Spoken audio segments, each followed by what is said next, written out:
English मीडियमच्या विद्यार्थ्यांना बऱ्याचदा मराठीमधून पुस्तकं वाचत असताना अवघड जातं, त्यांच्या पटकन लक्षात येत नाही। आजच्या व्हिडिओमध्ये मी तुम्हाला PSI मेन्ससाठी इंग्लिश लँग्वेजमधून कोणकोणती पुस्तकं वाचायची याविषयी महत्त्वाची माहिती सांगणार आहे। हा व्हिडिओ तुमच्यासाठी नक्कीच फायदेशीर ठरणार आहे, त्यामुळे हा व्हिडिओ तुम्ही पूर्ण पहा।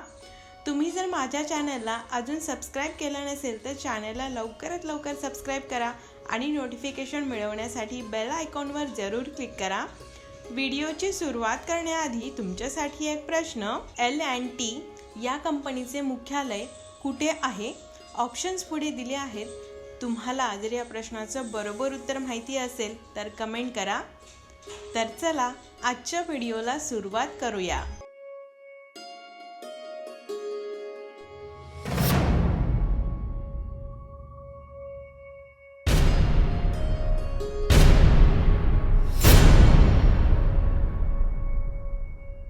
PSI मुख्य परीक्षेसाठी एकूण 2 पेपर होतात। पेपर 1 हा PSI, STI आणि ASO साठी कॉमन होतो आणि पेपर 2 हा तिन्ही पदांसाठी वेगवेगळा होतो। पेपर 1 आणि पेपर 2 च्या प्रश्नांचे स्वरूप MCQ आहे। MCQ म्हणजे मल्टिपल चॉईस क्वेश्चन, बहुपर्यायी स्वरूपाचे प्रश्न विचारतात। एका प्रश्नाचे 4 ऑप्शन्स दिले असतात आणि तुम्हाला योग्य तो पर्याय निवडायचा असतो।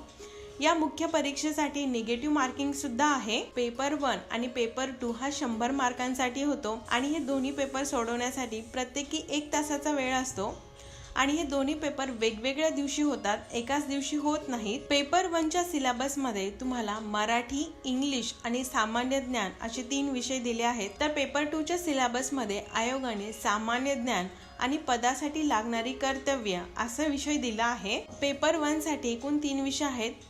मराठी 50 मार्कांसाठी, इंग्लिश 30 मार्कांसाठी आणि सामान्य ज्ञान या विषयावरती 20 मार्कांसाठी प्रश्न विचारतात। मराठीचे प्रश्न हे मराठीमधूनच विचारतात, इंग्लिशचे प्रश्न इंग्लिशमधून आणि सामान्य ज्ञान या विषयाचे प्रश्न मराठी आणि इंग्लिश लँग्वेजमधून परीक्षेमध्ये विचारले जातात। पेपर 2 साठी MPSC आयोगाने दिलेले विषय पाहू। सामान्य क्षमता चाचणी आणि पदासाठी लागणारे आवश्यक ज्ञान असे 2 विषय दिले आहेत। पेपर 2 चा दर्जा हा डिग्री पर्यंतचा आहे आणि पेपर 2 मध्ये सुद्धा प्रश्न मराठी आणि इंग्लिश भाषेमधून विचारले जातात। सर्वात पहिल्यांदा पेपर 1 ची बुक लिस्ट पाहू। पहिला विषय आहे मराठी। मराठीचा अभ्यास तर तुम्हाला माहिती आहे की मराठीतूनच करावा लागेल, तर याचा अभ्यास करण्यासाठी तुम्हाला मोरा वाळिंबे सरांचं पुस्तक घ्यायचं आहे। दुसरा विषय आहे इंग्लिश। इंग्लिशचा अभ्यास करण्यासाठी तुम्हाला रेन अँड मार्टिन यांचं पुस्तक घ्यायचं आहे। तुम्हाला जर इंग्लिश ग्रामर खूप अवघड वाटत असेल तर पहिल्यांदा बाळासाहेब शिंदे यांच्या पुस्तकातून अभ्यास करा आणि त्यानंतर रेन अँड मार्टिन यांच्या पुस्तकातून अभ्यास करा। पेपर 1 च्या सामान्य ज्ञान या विषयाखाली एकूण 4 टॉपिक दिले आहेत। त्यातील पहिला टॉपिक आहे संगणक व माहिती तंत्रज्ञान। यासाठी तुम्हाला अरिहंत पब्लिकेशनचं पुस्तक घ्यायचं आहे। त्यानंतरचा विषय आहे चालू घडामोडी म्हणजे करंट अफेअर्स। चालू घडामोडी हा विषय खूप महत्त्वाचा आहे। या विषयाचा इंग्लिश लँग्वेजमधून अभ्यास करण्यासाठी तुम्हाला मनोरमाचं पब्लिकेशन घ्यायचं आहे। हे एक वार्षिकी आहे म्हणजे इयर बुक आहे, किंवा तुम्ही प्रतियोगिता दर्पणचं मासिक सुद्धा घेऊ शकता आणि यांचंच वार्षिकी म्हणजे इयर बुक सुद्धा अवेलेबल आहे। तुम्हाला जे सोयीस्कर पडेल ते तुम्ही वाचू शकता। त्यानंतर माहिती अधिकार अधिनियम 2005 हा विषय दिला आहे। यालाच इंग्लिश मध्ये राईट टू इन्फॉर्मेशन ऍक्ट असे म्हणतात। या कायद्याविषयी तुम्हाला फ्री मध्ये माहिती वाचायची असेल तर RTI.gov.in या ऑफिशियल वेबसाईटवर तुम्ही ही माहिती वाचू शकता। या वेबसाईटची लिंक मी डिस्क्रिप्शन बॉक्स मध्ये दिली आहे, तुम्ही त्यावरती क्लिक करून फ्री मध्ये ही माहिती वाचू शकता। तुम्हाला जर या विषयाचं पुस्तक हवं असेल तर तुम्ही सुधीर नायब यांचं पुस्तक घेऊ शकता। पुढचा विषय आहे महाराष्ट्र लोकसेवा हक्क अधिनियम 2015। इंग्लिश मध्ये याला Maharashtra right to public services act असे म्हणतात। या अधिनियमाचं पुस्तक इंग्लिश मध्ये सध्या अवेलेबल नाही। तुम्हाला जर कुठल्या पब्लिकेशनचं पुस्तक माहिती असेल तर कमेंट करून सांगा। तुमच्या एका कमेंटमुळे भरपूर विद्यार्थ्यांना फायदा होऊ शकतो। या अधिनियमाविषयी तुम्हाला जर ऑनलाईन फ्री मध्ये वाचायचं असेल तर त्याची लिंक डिस्क्रिप्शन मध्ये दिली आहे, तुम्ही एकदा नक्की पहा। PSI मुख्य परीक्षा पेपर 2 साठी कोणकोणती पुस्तकं वाचायची ते आता आपण पाहू। पहिला विषय आहे बुद्धिमत्ता चाचणी। इंग्लिश मध्ये याला जनरल मेंटल एबिलिटी असे म्हणतात। मेंटल एबिलिटी या सब्जेक्टची प्रॅक्टिस करण्यासाठी तुम्हाला मॅग्रू हिल पब्लिकेशनचं पुस्तक घ्यायचं घ्यायचा आहे। पुढचा विषय आहे महाराष्ट्राचा भूगोल। या विषयाचं पुस्तक मला इंग्लिश भाषेमधून मिळालं नाही। तुम्हाला महाराष्ट्राचा भूगोल आणि महाराष्ट्राचा इतिहास या 2 विषयांचा अभ्यास मराठीतूनच करावा लागेल। महाराष्ट्राचा भूगोल या विषयाचा अभ्यास करण्यासाठी तुम्हाला के सागर पब्लिकेशनचं खतीब यांचं पुस्तक घ्यावं लागेल आणि त्यानंतर सौदी सरांचं महाराष्ट्राचा भूगोल हे पुस्तक तुम्ही वाचा। मुख्य परीक्षेसाठी ही 2 पुस्तकं वाचणं खूप गरजेचं आहे आणि तुम्हाला माहिती आहेच की भूगोलाचा अभ्यास करत असताना नकाशा वापरणं खूप गरजेचं आहे। तर नकाशा तुम्ही ऑक्सफर्ड पब्लिकेशन किंवा नवनीत पब्लिकेशनचा घ्या। तुमच्याकडे जर या विषयाचं पुस्तक इंग्लिश भाषेमधून उपलब्ध असेल तर त्याचं नाव कमेंट करून सांगा। महाराष्ट्राचा इतिहास या विषयाचा अभ्यास करण्यासाठी तुम्हाला 11वी इतिहासाचं महाराष्ट्र स्टेट बोर्डाचं पुस्तक वाचायचं आहे आणि त्याचबरोबर तुम्हाला अनिल कठारे आणि गाठाळ सरांचं पुस्तक वाचायचं आहे। सिलेबसमध्ये महाराष्ट्राचा इतिहास आणि महाराष्ट्राचा भूगोल असा विषय दिला असला तरी परीक्षेमध्ये कुठल्याही टॉपिकवरती प्रश्न विचारले जाऊ शकतात। त्यामुळे तुम्ही कधीही सर्वांगीण अभ्यास करणं खूप गरजेचं आहे। सर्वांगीण म्हणजे तुम्ही महाराष्ट्राच्या इतिहासाबरोबरच आणि महाराष्ट्राच्या भूगोलाबरोबरच तुम्ही भारताचा इतिहास आणि भारताचा भूगोल याचा सुद्धा अभ्यास करणं गरजेचं आहे।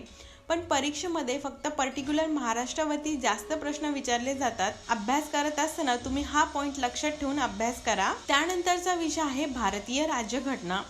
भारतीय राज्यघटना हा विषय खूप महत्त्वाचा आहे सर्व स्पर्धा परीक्षेसाठी।